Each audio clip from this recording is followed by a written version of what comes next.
ಆತ್ಮೀಯ H 16 news ಅರ್ಥಾತ್ ಸಿದ್ದರಾಮಯ್ಯ ಸ್ವಾಗತ. ನಾನು ನಿಮ್ಮವ MI ಅಥವಾ ಮಲ್ಲಪ್ಪ ಜೋತ್ ಅವರ ಆತ್ಮೀಯರೇ.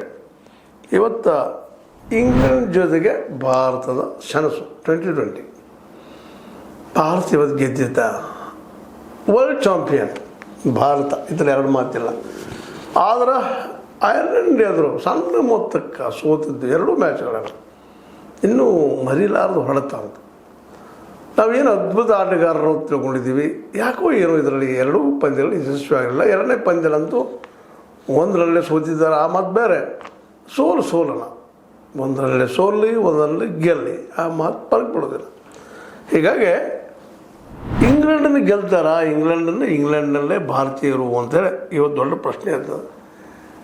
ಆದರೆ ಒಂದು ವಿಷಯ ಏನದ ಅಂತಂದ್ರೆ ಇಲ್ಲ, ವೈಭವ್ ಸೂರ್ಯವಂಶಿ ಐರ್ಲೆಂಡ್ ವಿರುದ್ಧ ಆಡಬೇಕಾಯಿತು, ಆಡಲಿಲ್ಲ.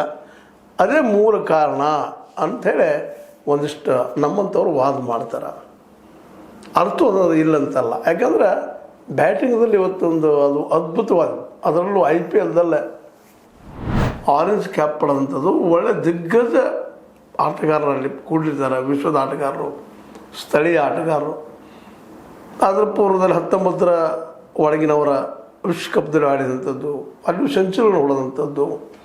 ವಯಸ್ಸು ಸಾಲದಿರ್ಬೋದು, ಆದರೆ ಪ್ರತಿಭೆ ಅದೇ ಕಾಲಕ್ಕೆ ವಯಸ್ಸಿತ್ತಕ್ಕಂಗೆ ಫೋರ್ಸ್ ಅಂತೀವಿ, ಶಕ್ತಿ ಅಂತೀವಿ, ಅದು ಅದರಲ್ಲೂ ಮುಖ್ಯವಾಗಿ ಕ್ರಿಕೆಟ್ ಬಗ್ಗೆ ಇದ್ದಂತಹ ಒಂದು ಅದ್ಭುತವಾದಂಥ ಒಂದು, ನಾವು ಅದಕ್ಕೆ ಶಬ್ದನೇ ಇಲ್ಲ, ಆ ಪ್ರಮಾಣದಿಂದ ಹುಡುಗ ವೈಭವ್ ಸೂರ್ಯವಂಶಿ ಅವ್ರಿಗೆ ಅವಕಾಶ ಕೊಡಬೇಕಾಗಿತ್ತು ಅನ್ನೋದು ಬಹಳ ಜನರ ಅಭಿಪ್ರಾಯ. ಅದು ಒಂದು ಕಾರಣ ಸೋಲಿಗೆ ಅನ್ನುವಂಥದ್ದು.